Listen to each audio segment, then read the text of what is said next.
На нашем прямом эфире на канале «Бесплатная школа видеоблогера». Напоминаю, что если вы хотите задать уточняющие вопросы, вам нужно стать спонсором канала. Тогда вы можете писать в чат, задавать свои вопросы, и я на них буду отвечать в конце темы, которые я рассказываю. Хочу начать эфир с маленького видео, а затем у меня подготовлена большая тема по вопросу, как научиться придумывать идеи для видео.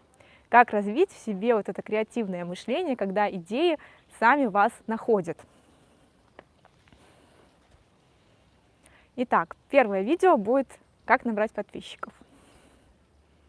Как же набрать подписчиков на ваш YouTube-канал с нуля, если вы только начинаете? Вам важно понимать, что на YouTube есть только два способа, откуда вы можете взять подписчиков. Потому что подписчики тоже бывают только двух типов. Точнее, даже не подписчики, а зрители. Есть зрители, которые уже кого-то смотрят в вашей тематике, в вашей нише. То есть им, например, интересно путешествие, и они уже смотрят какой-то канал про путешествия. Как правило, это известные раскрученные каналы, если брать нишу путешествия, например, «Орел и решка». Вторая категория зрителей, которые могут стать вашими подписчиками, это те люди, которые еще не смотрят ничего про путешествия, то есть ни ваш канал, ни канал ваших конкурентов в этой тематике. Соответственно, вы можете или забрать зрителей у тех каналов, которые уже смотрят эти зрители, у других туристических каналов, или же чем-то заинтересовать людей, которые вообще еще не смотрят про туризм. Первый способ, когда вы забираете зрителей у своих конкурентов, достаточно сложный, потому что есть такая вещь, как привычка. Люди привыкают что-то смотреть, и они очень сложно переходят на что-то новое. Если их все устраивает в том, чем они занимаются сейчас, если их устраивает тот канал, который они смотрят, у них нет потребности искать что-то новое. Соответственно, чтобы их переманить, у вас должно быть намного круче, чем от конкурентов. У вас должны быть больше рекламные бюджеты, чтобы вы как можно чаще показывались этим зрителям, чтобы у вас было больше касаний с этими зрителями, чтобы у вас хотя бы появился шанс показать себя им, заинтересовать и увести к себе.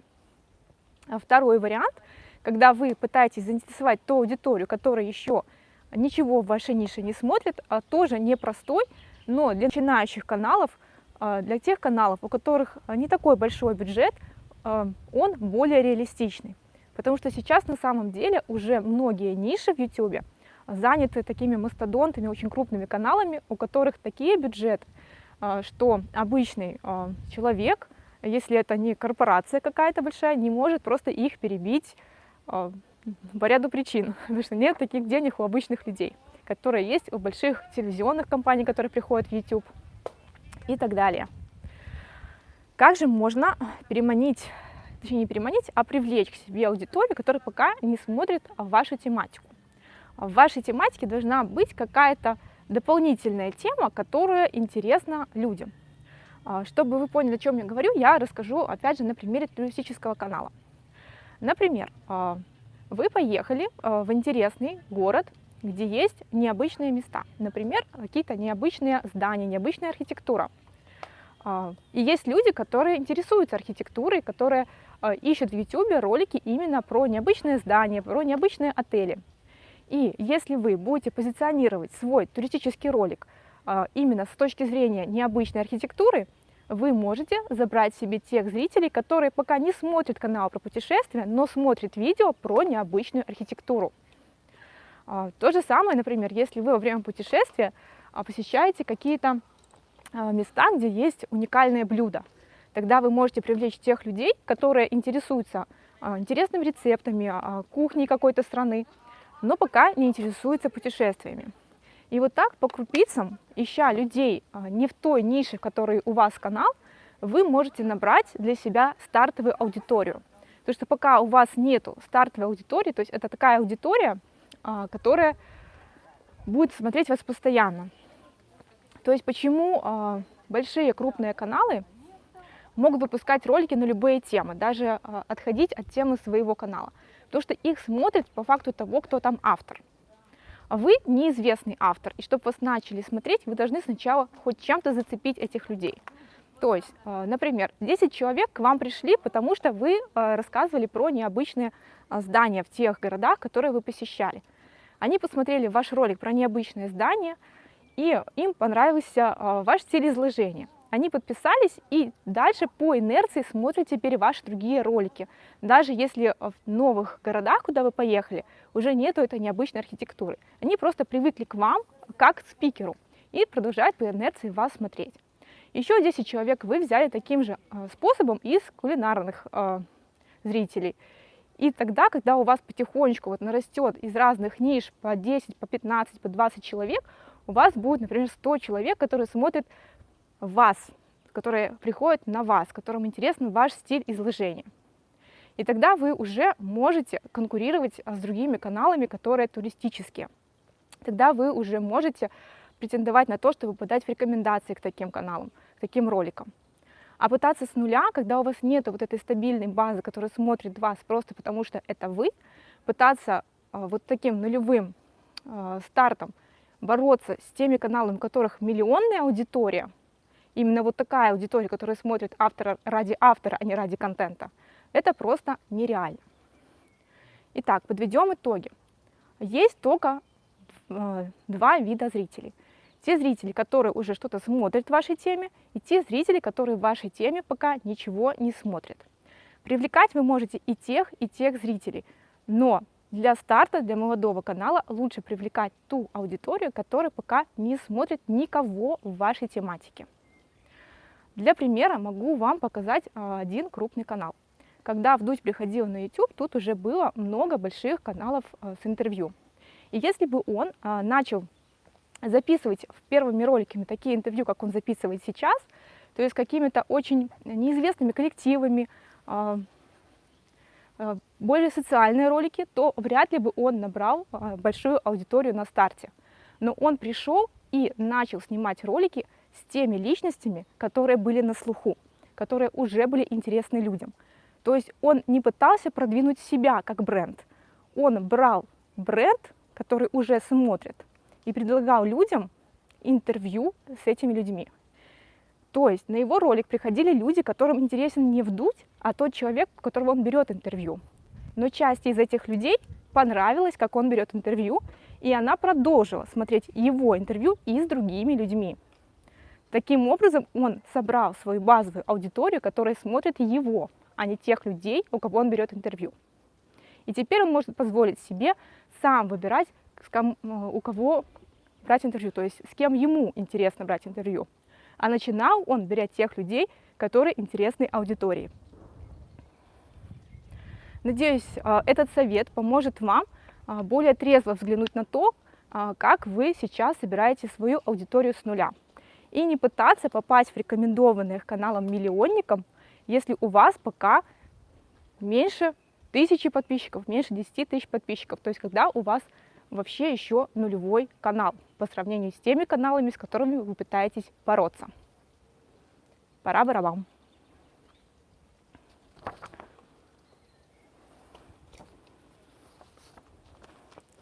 Тыньк-тыньк. Они полетят сейчас. Да камушек какой-нибудь сверху кинуть.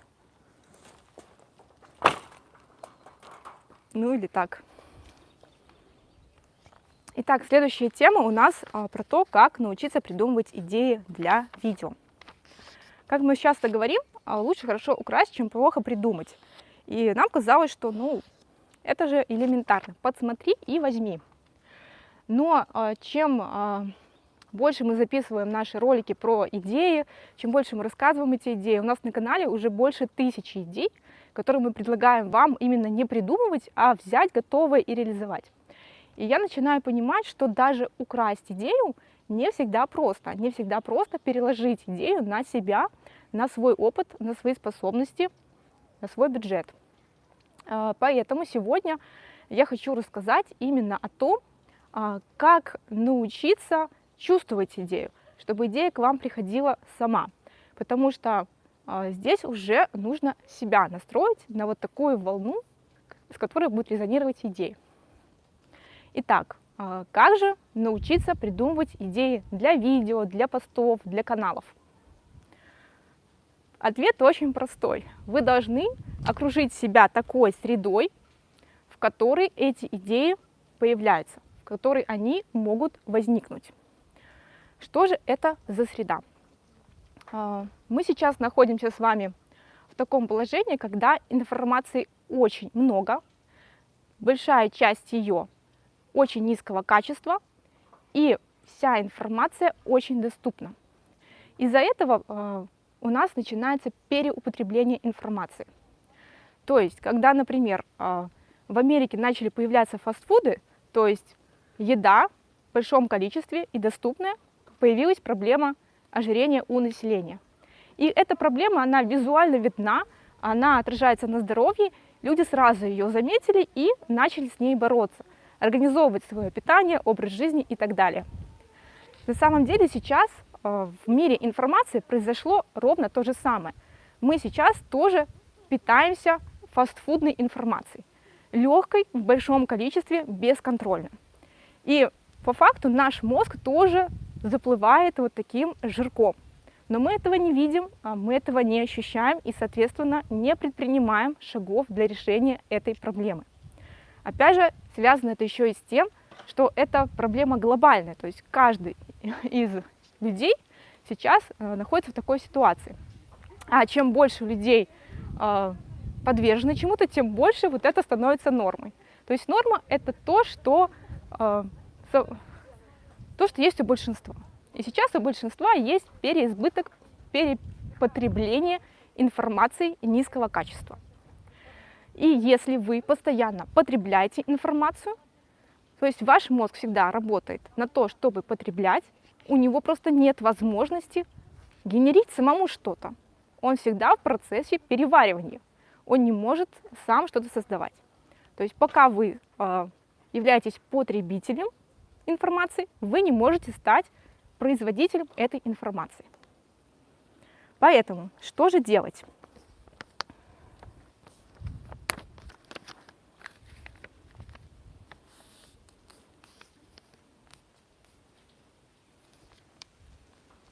Что же делать? Первое – это ограничить количество источников информации, из которых вы ее потребляете. Как это сделать? Отдельное видео можете посмотреть ниже по ссылке. Второй способ, точнее даже второй шаг, лучше эти способы совмещать, использовать все вместе. Второй шаг – это ограничить время, которое вы тратите на потребление информации. Опять же, как сократить время потребления информации, отдельное видео, смотрите его ниже по ссылке. Третий совет – это выходите за рамки привычного. В чем заключается этот совет? Сейчас так настроены поисковые системы, что они показывают вам ту информацию, которую вы искали раньше. То есть, если вы постоянно смотрите ролики, где авторы, например, пропагандируют идею здорового питания, то все остальные ваши поисковые запросы тоже будут про здоровое питание, про здоровую еду. Вам будут подбрасываться сообщества, каналы, где тоже такая точка зрения. То есть вам вряд ли в поиске будут показываться каналы, где нужно приготовить какой-то жирный бургер, очень вредный, там, с кучей бекона. Вам скорее будут показываться вегетарианские салаты. То есть мы загнаны в рамки поисковых алгоритмов. Они подбрасывают то, что похоже на то, что вы искали. Они показывают те ролики, которые смотрят люди, которые смотрели то же, что смотрели вы. То есть, казалось бы, у нас огромная база информации, она доступна всем, но на самом деле это очень обманчивый эффект. Мы видим, как правило, очень узкий сектор этой информации, ту информацию, которая похожа на то, что мы уже смотрели. И поэтому, если вы хотите находить что-то новое, новаторское, какие-то новые идеи, вам нужно самому искусственно за вот эти рамки выходить, осознанно пытаться найти альтернативную точку зрения, противоположную точку зрения, не совпадающей с той позицией, которая есть сейчас у вас. Именно поэтому у нас для видеоблогеров есть специальный клуб 100 по 100. Мы собираем там людей, у которых есть одна цель сделать доходный канал на YouTube, но они все из разных ниш, у них у всех разные ценности. И когда они начинают в диалоге общаться, появляется вот это разнообразие точек зрений, и начинают рождаться новые идеи, новые стратегии, новые ходы. Еще один вариант, как вы можете начать выходить за рамки: прекратите читать и смотреть видео только на вашу профильную тему. Невозможно постоянно вот читать только профильную литературу. Вы или перегорите и вообще перестанете изучать новую информацию, или же опять станете очень закостенелым, неприемлющим что-то новое. То есть полезно иногда почитать художественную литературу, полезно иногда посмотреть что-то юмористическое, чтобы отвлечься, чтобы мозг переключился на что-то другое. Потому что, как правило, инсайты приходят, когда вы перестаете думать непосредственно о решении проблемы, а отвлекаетесь на что-то стороннее. Именно тогда приходят все самые яркие идеи, все самые яркие решения. Не случайно Эврику кричали, когда принимали ванну. И не случайно Менделееву приснилась его таблица. Поэтому тоже позволяйте себе отдых.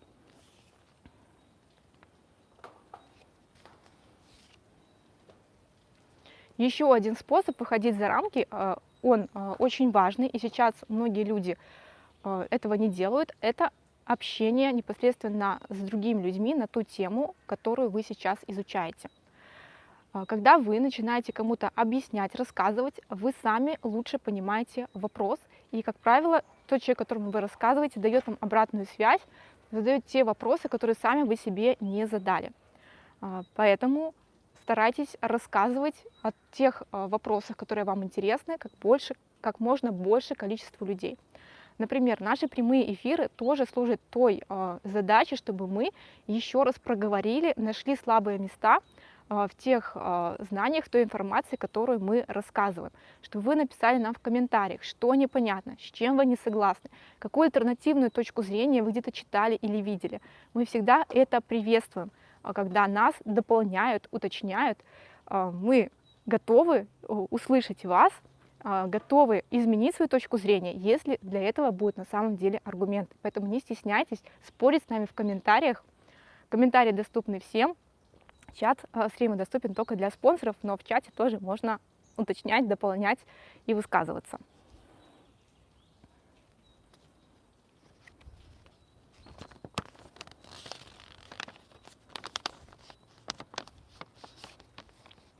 И подытожу этот момент важной такой составляющей. Сейчас я проговорила все моменты, которые касаются именно все-таки потребления информации, да, то есть как правильно находить информацию, делиться информацией. Но надо не забывать, что мы живые существа, у нас есть физиология. И мозгу нужно в том числе давать именно физиологический отдых. То есть он обрабатывает информацию нон-стоп. То есть даже когда вы не читаете, а просто бодрствуете, он все равно видит окружающий мир, он слышит звуки окружающие. Когда вы слушаете музыку, вам кажется, что вы отдыхаете, расслабляетесь. Но на самом деле, чтобы осмыслить музыку, чтобы понимать эту музыку, ваш мозг делает просто очень много шагов для этого. Просто это происходит неосознанно, и поэтому нам кажется, что ничего мы особого не делаем. Поэтому очень важно спать. Спите как минимум 8 часов в сутки. Во время сна ваш мозг обновляется. А еще один важный момент, что когда мы спим, информация из одних разделов мозга переносится в другие. Почему мы часто что-то не можем вспомнить, но когда мы, например, легли поспали, информация сама всплыла в мозгу. Просто она лежала, как, знаете, в буфере памяти, в той ячейке, куда вы ее загрузили. А вам нужно ее как бы Ctrl-C, Ctrl-V вставить, чтобы вы ее видели. То есть информация есть внутри вашей головы, но ваше сознание не может ее увидеть. И чтобы оно ее увидело, нужно именно поспать. Вы наверняка знаете такой совет, что студенту перед экзаменом обязательно нужно положить конспект под подушку. И раньше я думала, что это совет такой, знаете, суеверный, что ну, как это через подушку знания в мозг войдут, что ли. Но на самом деле, мне кажется, мы не очень правильно понимали этот совет. Совет этот заключается в том, что важно в ночь перед экзаменом не зубрить конспект, а поспать. То есть не смотрите свой конспект перед экзаменом, а положите его под подушку и спите. Потому что именно во сне и происходит усвоение информации, запоминание информации. Поэтому не забывайте про сон, не забывайте про тишину. Ходите на природу, ходите на прогулки, не затыкая уши наушниками, а просто слушая звуки природы, слушая естественную тишину. И тогда у вас сами собой будут появляться новые интересные мысли, новые интересные идеи, новые инсайты. Пора-барабам.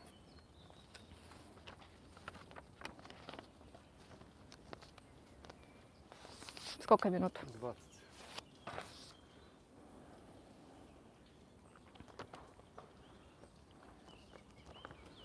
Буду подсматривать следующий вопрос.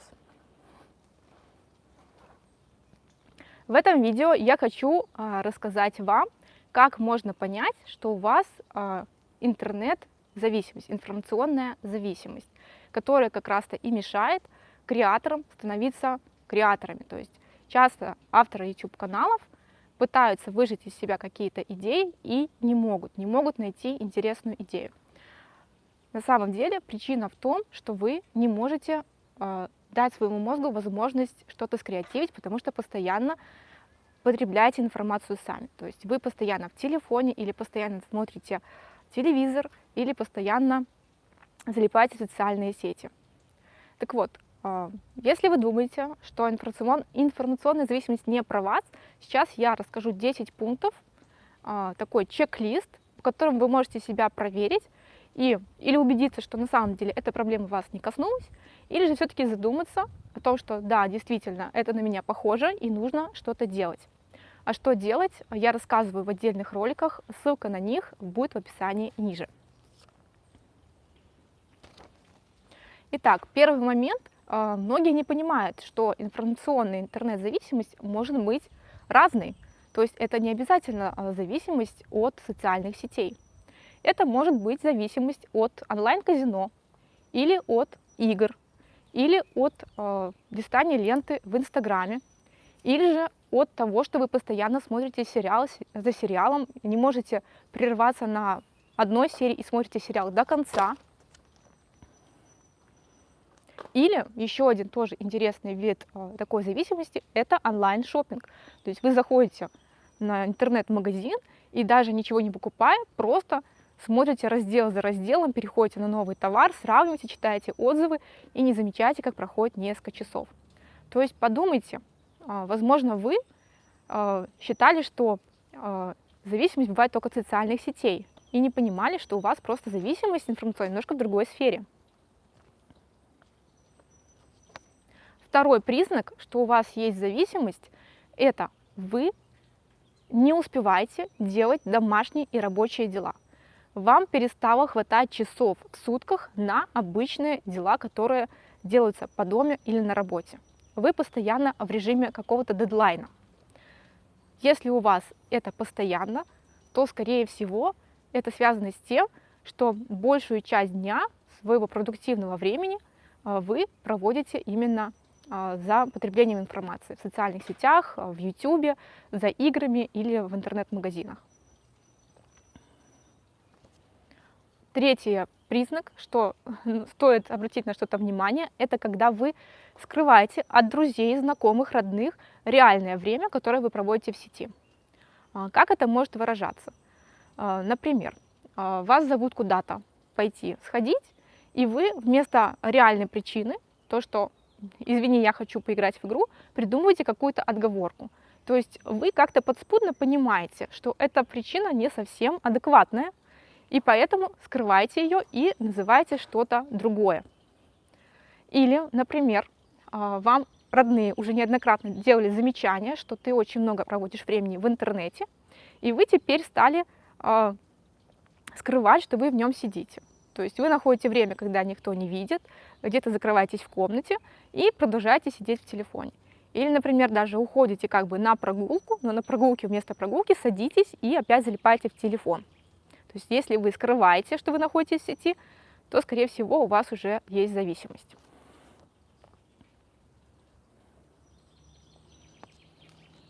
Четвертый признак – это то, что у вас перестало хватать время на хобби или вы отказались от какого-то хобби.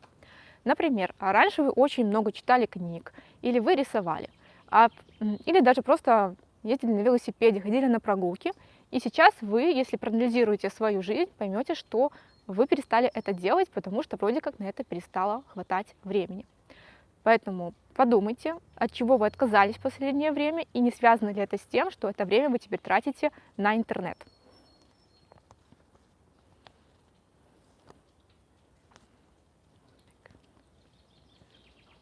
Пятый пример – это если вы чем-то занимаетесь, вы прямо в процессе занятия этим делом продолжаете думать о том, что вы будете делать в онлайне. Например, вы сидите на работе, и вместо того, чтобы сосредоточиться на задаче, вы думаете, как бы скорее ее доделать, потому что вышла новая серия сериала, хочу поскорее пойти ее посмотреть. То есть если вы не можете перестать думать, даже во время занятия другим делом, о том, чтобы вернуться к просмотру, к игре, проверить, сколько вам лайков поставили на фоточку в Инстаграме, опять же, значит, вы уже зависимы и нужно что-то с этим делать.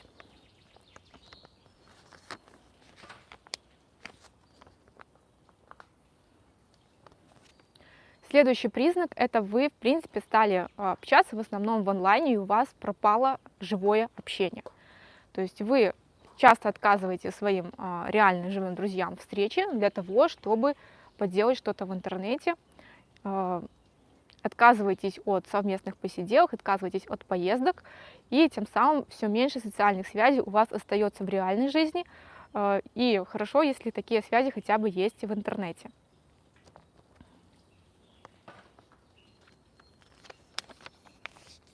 Еще один признак – это если вы проводите в интернете больше времени, чем планировали. Это очень легко выяснить, если вы просто хотя бы один день засекете то время, которое вы проводите онлайн. Как правило, каждый человек, который это делает, он испытывает настоящий шок, когда понимает, что он проводит в социальных сетях не 30 минут в день, как ему казалось, а 2 часа, а иногда и больше. А если посчитать, сколько времени уходит на просмотр видео в интернете или на просмотр сериала, то цифры могут доходить и даже до 8, до 10 часов в день. Из-за этого часто это время берется от времени сна, то есть вы ложитесь на несколько часов позже, и когда вы встаете, вместо того, чтобы встать, начать делать какие-то дела, например, пойти там умыться, покушать, пойти на пробежку, на прогулку, вы это время после пробуждения тоже смотрите на проверку своих социальных сетей или на просмотр каких-то видео. И таким образом вам казалось, что вы тратите мало времени, но если вы посчитаете, вы поймете, что времени уходит просто огромное количество. Следующий признак – это если вы отказываетесь от социальных сетей, от видео, от сериала, вы начинаете чувствовать раздражение, злость. Или часто есть такой момент, что вы начинаете чувствовать стыд.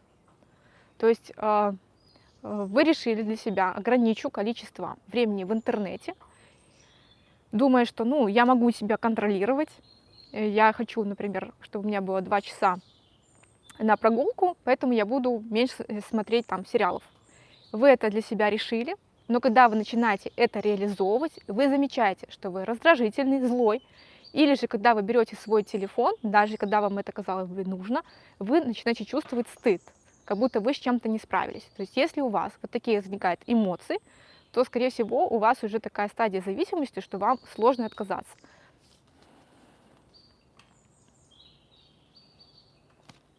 Ну и завершающий пункт – это если вы уже осознанно пытались отказаться от социальных сетей, от просмотра большого количества сериалов, и у вас не получилось.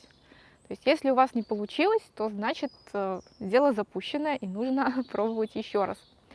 То есть как потихонечку себя оградить от вот этого информационного переупотребления, есть видео в описании. Потому что главная ошибка – это когда пытаются резко отказаться вообще от всего. Это как резко сесть на очень строгую диету.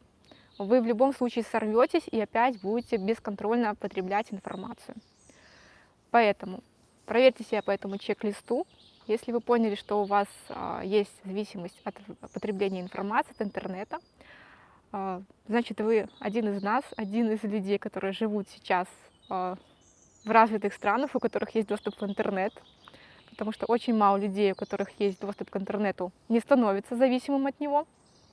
И ваша задача просто осознать для себя эту проблему, принять, что она у вас есть, и потом уже искать способы, как с ней справиться. Пора барабан. Нормально? Да, Сколько минут? 30.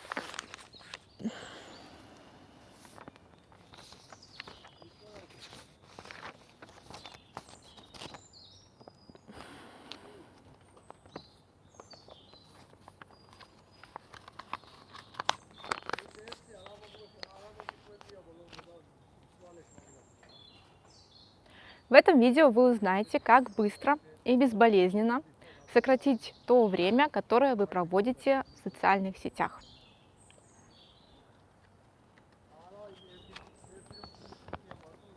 Первый совет – это удалите приложение социальных сетей с телефона. Начните хотя бы с одного какого-то приложения. Если для вас очень сложно прям удалить сразу все, если вы в социальных сетях общаетесь с большим количеством людей, если для вас это мессенджер, а не только лента новостей, то начните по одному удалять. И мой вам совет – это заходите лучше в социальные сети с компьютера. То есть включить компьютер, сесть за компьютер – это требует больше усилий, нужно больше преодолеть лени, чем просто взять в руки телефон. И если вы будете заходить в социальные сети только с компьютера, вы заметите, что стали реже туда заходить. Актуально это и для тех, кто работает в социальных сетях. Намного комфортнее работать за компьютером. Поэтому не нужно себя самообманывать и говорить, что я не удаляю с телефона социальные сети, потому что это моя работа. Работайте с компьютера, а телефон используйте для связи.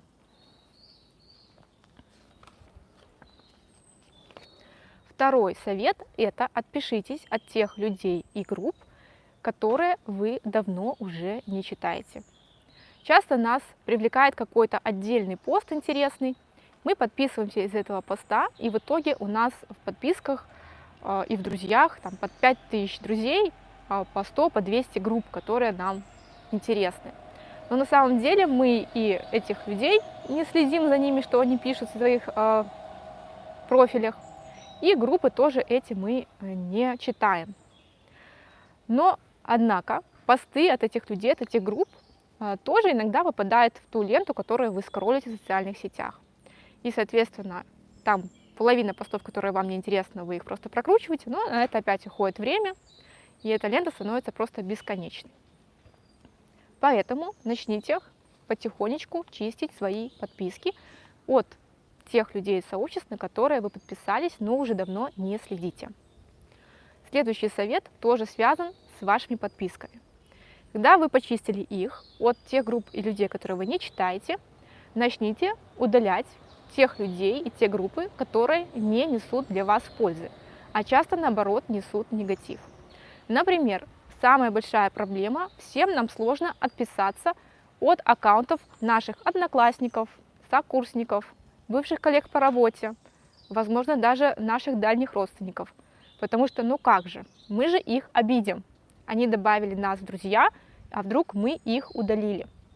Но подумайте, правда ли вы читаете, что размещают эти люди? А если читаете, правда ли эта информация вам полезна? Часто люди любят в социальных сетях выложить какой-то негатив, какую-то бесполезную информацию, а вы ее потребляете. Следите за тем, что вы ложите себе в голову. Мы то, что мы едим, мы то, что мы смотрим, мы то, что мы слушаем, мы то, что мы читаем. Формируйте свою ленту из полезного контента.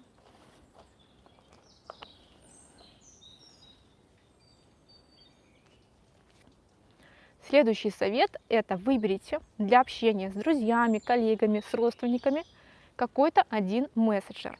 Это поможет вам по первому пункту наконец-то удалить приложение социальных сетей из телефона. Предупредите их, что теперь связаться с вами можно только здесь.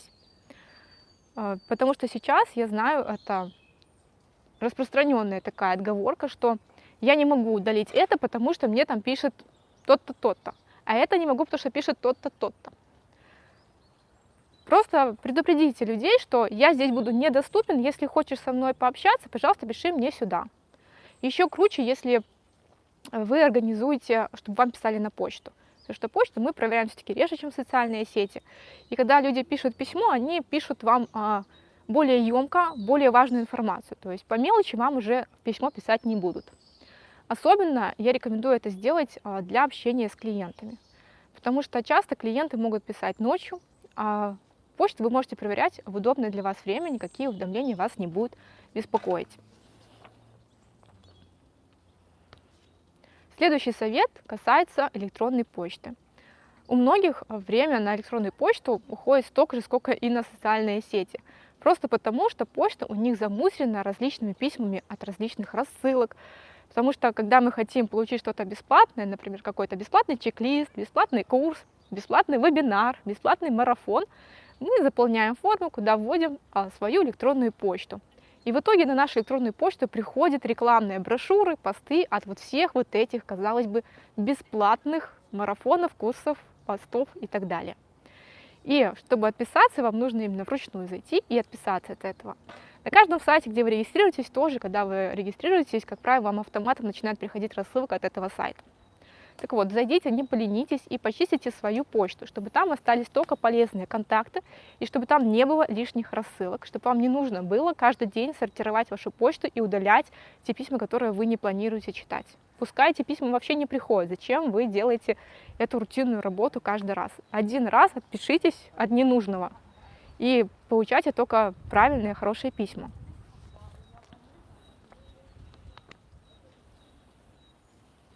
Следующий совет касается вашего браузера на компьютере. Есть в браузерах интересные закладки или те ярлычки, которые вы ставите в панель закладок. То есть те сайты, те ресурсы, на которые вы можете перейти быстро по одному клику. И мой совет именно почистите их, удалите оттуда все лишнее. Часто мы в закладке сохраняем тоже статьи, которые нас заинтересовали, и мы думаем, я потом когда-нибудь ее почитаю.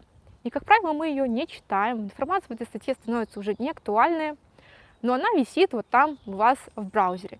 И когда в какой-то момент вы что-то пытаетесь найти, вы видите этот длиннющий список того, что вас заинтересовало. В этом списке вы не можете найти то, что ищете в данный момент, но вас опять цепляет какой-то заголовок, вы опять открываете эту статью, опять в нее затягиваетесь и опять погружаетесь в изучение тех материалов, которые один раз вы уже смотрели, сохранили, забыли, они снова вас заинтересовали, и вы по второму кругу их пережевываете, результата никакого нет. Поэтому почистите закладки в своем браузере. И один маленький лайфхак от меня, я его сама использую, это спрячьте вот эти закладочки, которые относятся к социальным сетям, куда-нибудь подальше, чтобы вы их не видели, чтобы они не были вот сразу видны, а чтобы их открыть, нужно было нажать еще, и там уже где-то в списке есть вот эти социальные сети. Потому что если они у вас перед глазами, вы будете автоматически тянуться, нажать, открыть, проверить, не написал ли кто-то. Если вы не будете видеть значочки, вы с меньшей вероятностью будете на них постоянно переходить. Совет актуален для тех, кто работает с социальными сетями, потому что я, например, работаю с социальными сетями, работаю в том числе, например, в Телеграме, там у нас происходит общение с клиентами, но также в Телеграме у меня есть и личные контакты. И если общение с клиентами у меня есть определенное время, друзья могут написать в любое время. И чтобы во время рабочего процесса именно не отвлекаться на личные переписки, я нашла для себя такое решение, как спрятать значок Телеграма куда-нибудь подальше, с глаз долой. Поэтому тоже можете попробовать таким образом ограничить количество ваших заходов в социальные сети. И еще один совет, завершающий, это почистите избранное в Инстаграме. Я в избранное ничего не сохраняю, но я знаю, что для многих это актуально. То есть то же самое, как мы сохраняем в браузере в закладочке, можно сохранять и в Инстаграме. И у многих там в избранном тоже кладезь ненужная информация, неактуальная, среди которой уже невозможно найти то, что на самом деле нужно. Поэтому зайдите в социальные сети, в которых есть возможность сохранять какие-то посты в избранные, и тоже посмотрите, правда ли там нужная вам информация или пора что-то удалить. Таким образом, если вы хотя бы по одному пункту в неделю начнете применять в своей жизни, вы заметите, что стали значительно меньше времени проводить в социальных сетях. И это происходит не так болезненно, как если бы вы отказались от них просто одномоментно, поставив себе задачу максимум вообще перестать их использовать. Напишите в комментариях, какие у вас есть способы, как ограничить свое пребывание в социальных сетях. Возможно, я что-то упустила, что-то не знаю. Будет интересно почитать ваши комментарии. На этом пока все. Спасибо за внимание. Конец? Нет. А? Нет, это отбивка для ролика была. Сколько времени? 40 минут.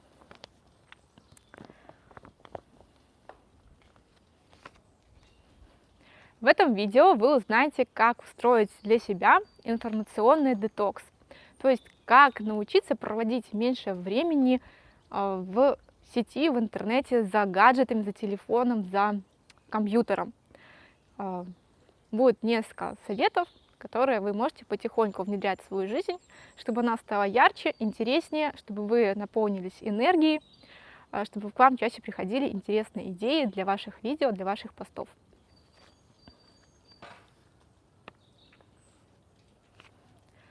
Сначала интересный факт. Не знаю, насколько информация это достоверна, но я прочитала в одном интернет-источнике, что в среднем человек заходит в свой смартфон 100 раз в сутки. То есть вы просто представьте, что вы 100 раз берете телефон, заходите в него, что-то смотрите и откладываете. Даже если вы тратите 1 минуту в каждый заход, то это уже 100 минут в день. Это больше, чем 1,5 часа. Просто чтобы зайти, проверить, что вам пришло какое-то уведомление. Для меня на самом деле это было таким отрезвляющим звоночком. Я теперь, например, стараюсь телефон не брать с собой на прогулки, не ложить рядом с собой, когда я работаю, чтобы именно ограничить количество вот этих касаний, чтобы оно стало не 100, но хотя бы 30, что ли. И сейчас я расскажу, какие еще можно сделать шаги для того, чтобы очистить свое информационное пространство от лишней информации.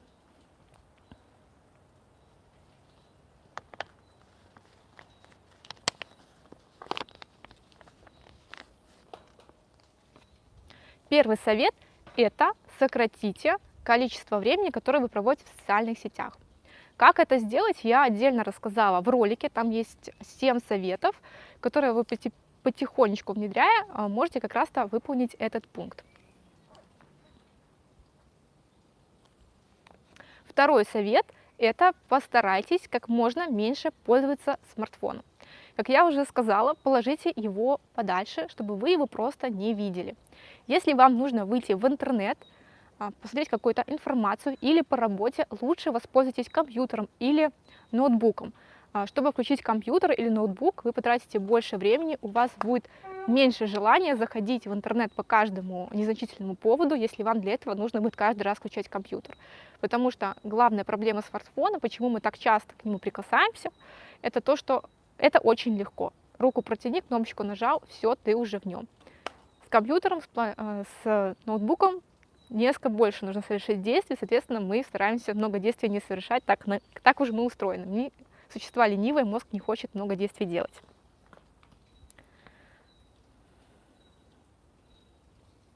Третий совет – это используйте компьютер только для рабочих дел. То есть, когда вы включаете компьютер, не заходите в те места, где вы будете, например, долго залипать, в социальные сети или еще куда-то. Включили компьютер, сразу начинаете работать. Не откладывайте начало работы. Таким образом, вы также сократите то время, которое проводите не только в смартфоне, но и за компьютером в принципе. Четвертый совет – это установите программу по контролю времяпрепровождения в этой программе. То есть такие программы есть в целом на компьютер, да, то есть у вас будет предупреждение, что вы находитесь уже несколько часов. И также в разных социальных сетях тоже есть такая настройка. Например, вы можете установить, чтобы YouTube вам показывал предупреждение, что вы уже более часа смотрите видео. Таким образом, вы осознаете этот факт и сможете принять решение, продолжить смотреть или все-таки час достаточно времени для того, чтобы остановиться, сделать перерыв, заняться другими делами. То же самое в Инстаграме. Там тоже можно установить, что вам приходило уведомление, что вы столько-то минут уже здесь находитесь, чтобы вы могли остановиться. Казалось бы, социальные сети больше, чем никто, заинтересованы, чтобы вы там проводили времени максимально много.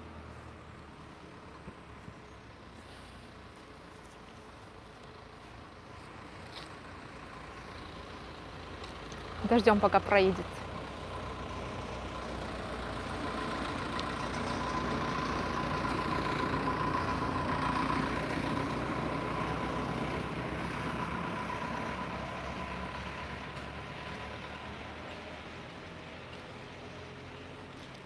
Итак, казалось бы, социальные сети уж больше всех заинтересованы в том, чтобы вы находились там как можно больше.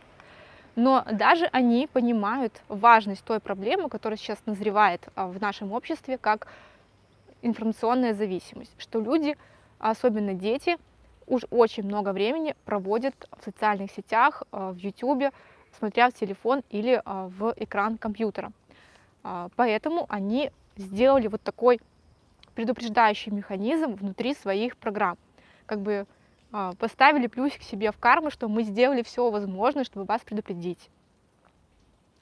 И если вы заинтересуетесь этим вопросом, просто погуглите, как сами владельцы, главы информационных компаний, Facebook, Apple, как они воспитывают своих детей, в каком возрасте они дают им телефоны, планшеты, компьютеры, сколько времени они разрешают пользоваться этими устройствами. И, возможно, это заставит вас задуматься и сделать какие-то выводы для себя.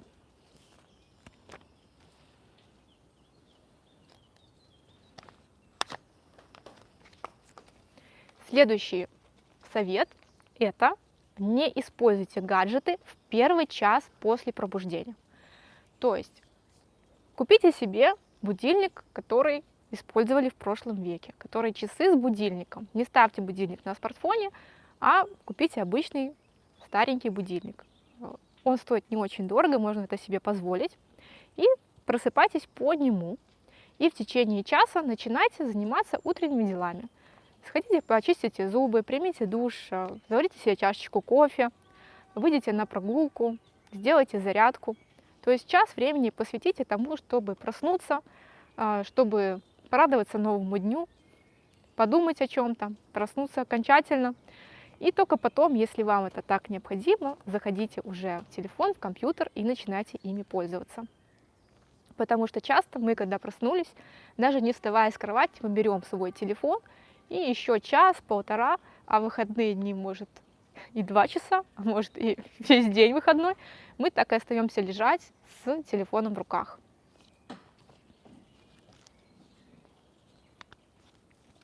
Следующий совет – это не пользуйтесь своим смартфоном за обедом. То есть, когда вы кушаете, не нужно смотреть видео в YouTube, не нужно ставить новую серию своего сериала, и даже книжку не нужно читать через свой смартфон или включать аудиокнигу. Просто насладитесь вкусным обедом. Еще лучше, если вы обедаете, например, с семьей или с друзьями. Лучше пообщайтесь с живыми людьми, а не залипайте в телефонах. Потому что часто сейчас можно наблюдать ситуацию в кафе, в ресторанах, когда сидит компания или, что еще хуже, сидит молодая пара, и каждый из них в своем телефоне. То есть для чего вы тогда вышли в ресторан, если вы находитесь не в нем, не друг с другом, а в своих социальных сетях?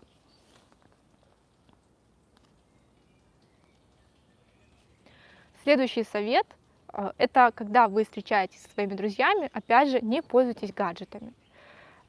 Ценность живого общения нельзя переоценить. Мы с вами социальные существа, так нас создала природа. Нам важно общаться с другими людьми. В процессе этого мы обучаемся, расслабляемся, получаем новые знания и, в принципе, понимаем свою ценность, свою важность для других людей, что очень важно для того, чтобы чувствовать себя счастливым человеком. А если вы встречаетесь с друзьями и в это время сидите в своих социальных сетях, то Для других, если они сами, например, не сидят в телефоне, это может показаться неуважением, пренебрежением. И тем самым вы разрушаете те связи, те социальные контакты, которые у вас сейчас есть. Следующий совет – это выключайте свой телефон за час до сна. То есть не засыпайте с телефоном, не засыпайте под фильмы, под YouTube, под листание ленты в Инстаграме.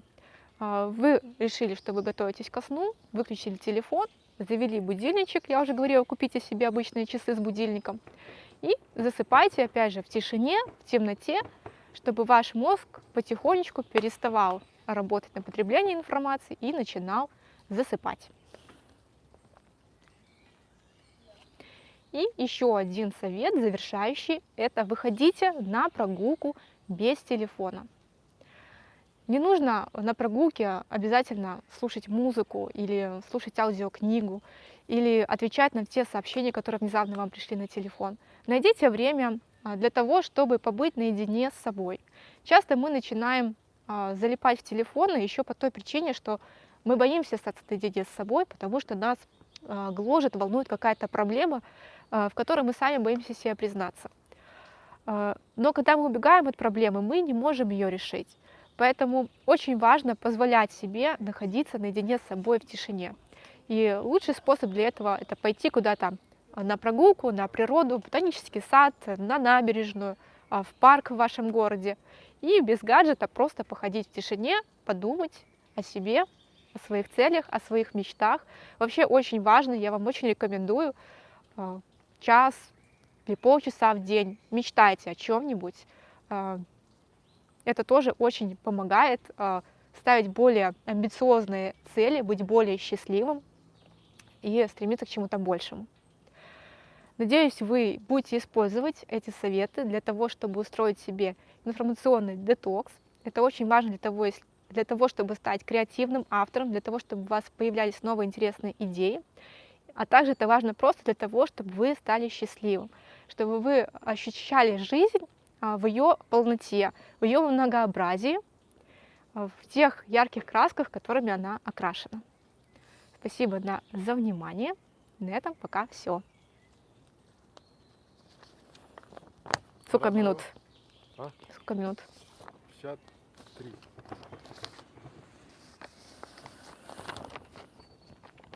Последний пункт в сегодняшнем эфире называется «Как выбрать эксперта?» Чек-лист. В этом видео я расскажу вам, как же ограничить количество тех групп людей, на которые вы подписаны. Как же среди того многообразия, которое вас заинтересовало, на кого вы подписались, все-таки выбрать для себя белый список, список тех людей, которые на самом деле дают полезную, актуальную, экспертную информацию, и отписаться от огромнейшего количества всевозможных инфо-цыган и просто тех людей, которые хайпуют на какой-то популярной теме, на самом деле не давая вам никакой пользы.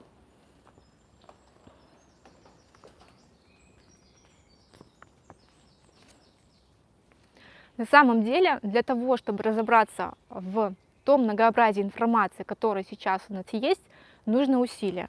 Не каждый на самом деле готов сделать это усилие, но я думаю, что люди, которые смотрят наш канал, они все-таки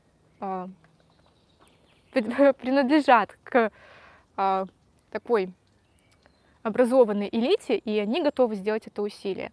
И вообще я считаю, что сейчас задача учителей в школе, в университете и задача в том числе нашей школы видеоблогера помочь научиться понимать, какая информация качественная, а какая некачественная. Подсказать те источники, в которых можно брать информацию, а какие источники лучше обходить стороной. Еще один важный момент касаемо информации, почему важно для себя фильтровать ее, это то, что информация, она не бывает нейтральной, она всегда как-то эмоционально окрашена. И огромное количество информации, к сожалению, окрашено в негативные тона, в негативные эмоции. И вы, когда такую негативную информацию смотрите, вы вместе с информацией впитываете в себя этот негатив, вы становитесь раздражительным, злым, печальным, думаете, что ничего в жизни хорошего не ждет и так далее. Почему информация вот она такая в основном негативная? Все очень просто. Мы очень хорошо реагируем на опасность. То есть один из наших базовых инстинктов – это инстинкт безопасности. То есть все, что нам угрожает, сразу привлекает наше внимание. И поэтому информационные ресурсы этим очень хорошо пользуются. Есть даже такая поговорка: хорошая новость новостью не является. То есть новость – это обязательно что-то плохое, какой-то кричащий заголовок, который точно зацепит ваше внимание. Поэтому, если вы это знаете, вы можете с этим бороться, можете для себя начать фильтровать. То есть если вас стараются в заголовке напугать, сказать, например, YouTube блокирует в России, подумайте, какую цель преследует автор этого заголовка. Скорее всего, его цель именно привлечь ваше внимание. Внутри ролика может быть уже совсем другое. Он просто работает на ваших базовых инстинктах.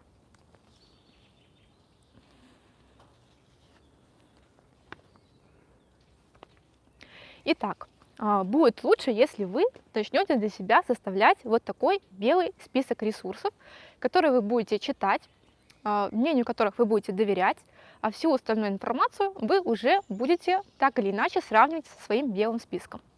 Сейчас я расскажу основные признаки, по которым вы можете понять, эксперт перед вами или просто человек, который хайпует. Итак, как правило, у эксперта есть или профильное образование в той тематике, про которую он рассказывает, или у него есть уже богатый опыт в этой тематике. Например, если мы возьмем YouTube, да, специалисты по YouTube, сейчас нету в университетах таких специальностей, как менеджер YouTube-канала или продюсер YouTube-канала. То есть вы не можете найти человека, у которого прям есть диплом красный по специальности продвижения на YouTube.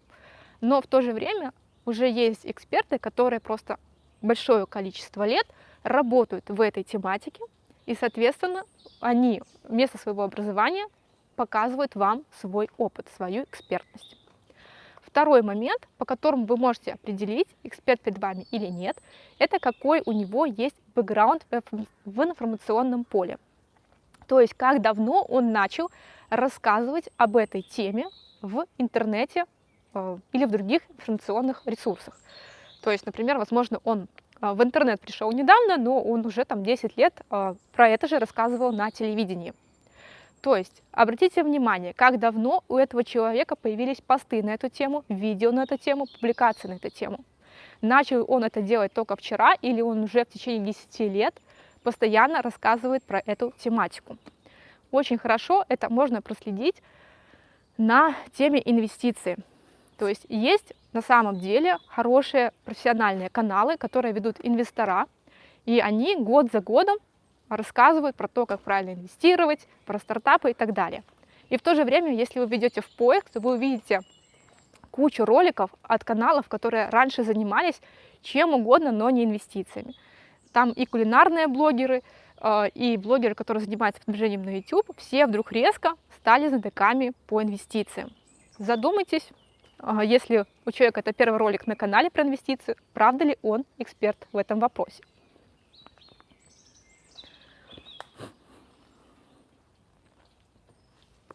Еще один признак – это попытайтесь найти отзывы, опять же, про этого человека. Если их нету, то тоже это небольшой звоночек о том, чтобы задуматься, почему их нету.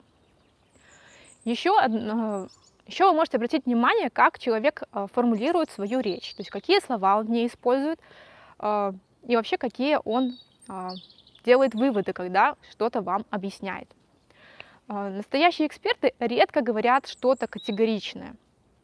То есть они не делают точных выводов, потому что чаще всего эксперт видит ситуацию с очень многих сторон, и он понимает, что малейшее изменение в чем-то полностью изменит итоговый результат.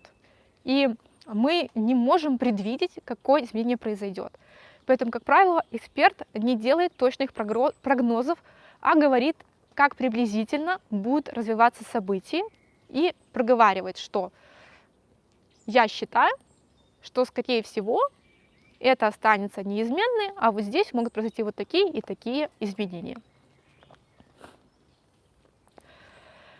Какие слова, опять же, могут вас насторожить, если их часто использует в речи тот человек, которого вы слушаете? Это такие слова, как... Сейчас прочитаю, чтобы не забыть ничего.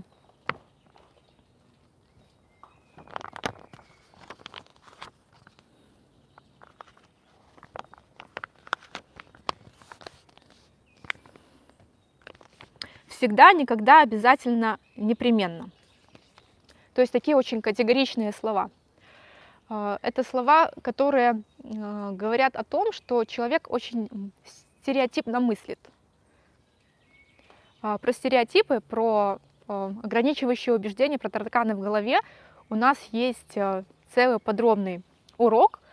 Ссылку на него я оставлю в описании, поэтому, пожалуйста, переходите, изучайте. Потому что стереотипы, они мешают нам мыслить, мешают нам адекватно оценивать изменения, которые происходят в мире. Мир сейчас очень быстро меняется, поэтому такие фразы, как «всегда», «никогда», «непременно», они говорят о том, что человек не готов признавать другие точки зрения, не готов обучаться дальше. И вообще любая категоричность, она, как правило, признак новичка. Есть такой график экспертности, называется он эффект Даннинга-Крюгера. Опять же, подробно про него у нас есть отдельный урок, ссылка будет в описании. Я вкратце просто напомню вам, если вы забыли что-то такое. Это когда есть такой момент, что сначала мы ничего не знаем, а когда мы чуть-чуть что-то изучили, у нас появляется стойкое ощущение, что мы знаем абсолютно все. И это есть как раз вот этот эффект, что новичок в теме, схватив что-то по верхам, мнит себя огромным экспертом.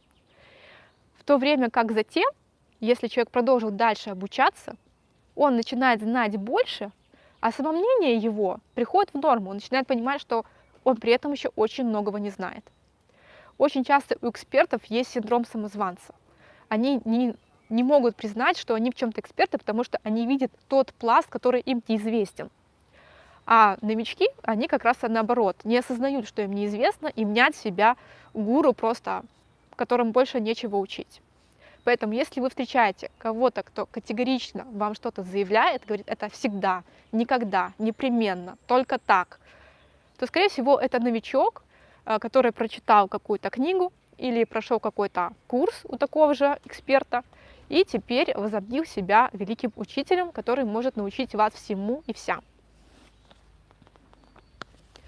Еще несколько фраз, которые могут вас насторожить, это такие фразы, как «честно говоря», «давайте говорить открыто», «по правде сказать». Это такие фразы, которые могут намекнуть вам на то, что человек не всегда привык говорить искренне. Потому что если человек искренне, открыто говорит, выражает свою точку зрения, то такие вводные конструкции ему вряд ли придут в голову. Потому что если мы сейчас с вами будем говорить честно, то как же мы говорили до этого? Нечестно? Мы говорили не о правде, не честно говоря, а лживо говоря. То есть тоже обращайте на такие фразы внимание. В то время как эксперты чаще всего могут использовать такие фразы, что если я не ошибаюсь, я могу предположить, память меня иногда подводит. То есть они осознают, что они могут в чем-то ошибаться, и они это проговаривают. Они никогда не категоричны.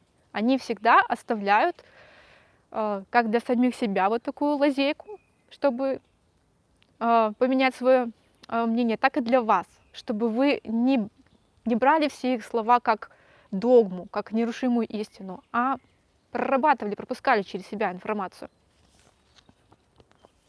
И тоже такая фраза с одной стороны, с другой стороны.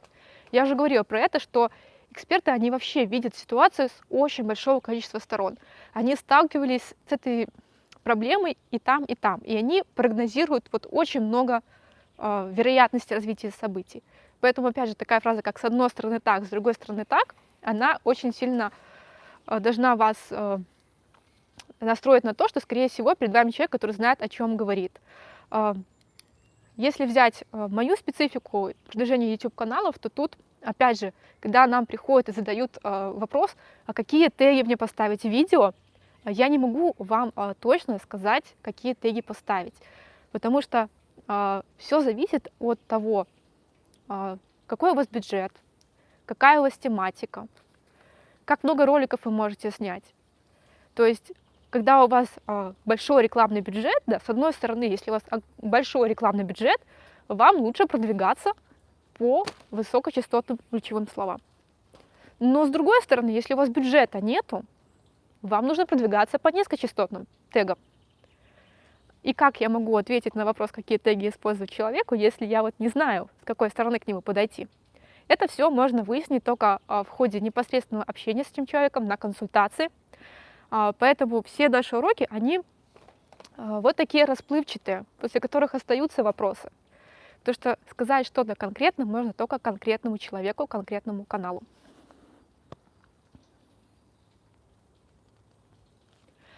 И завершающий совет – это дайте себе время на принятие решений.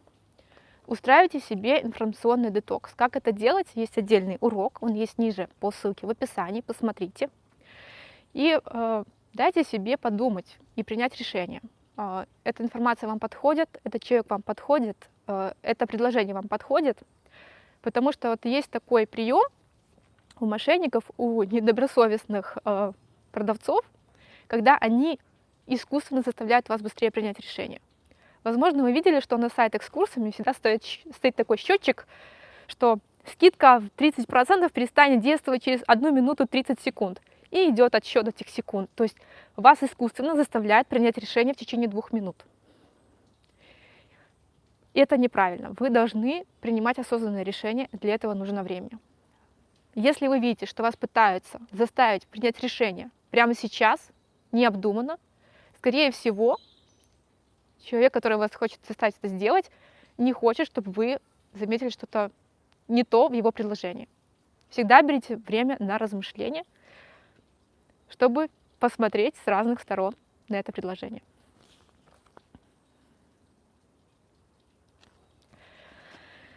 И все, чтобы подытожить, часто такое решение лучше принять на следующий день. Еще в сказках есть такое классное выражение: утро вечера мудренее. Ляжь, поспи, а утром мы вопрос решим. Почему это так? Дело в том, что во время сна происходит очень много важных процессов. Информация из одних разделов мозга переносится в другие. Наш мозг, в принципе, очищается, освобождается от ненужной информации и с новыми силами может придумывать новые решения. Поэтому не забывайте, если вы хотите принимать верные решения, придумывать интересные идеи, важно уделять время на качественный здоровый сон. На этом у меня сегодня все. Всем спасибо за внимание. Всем пока.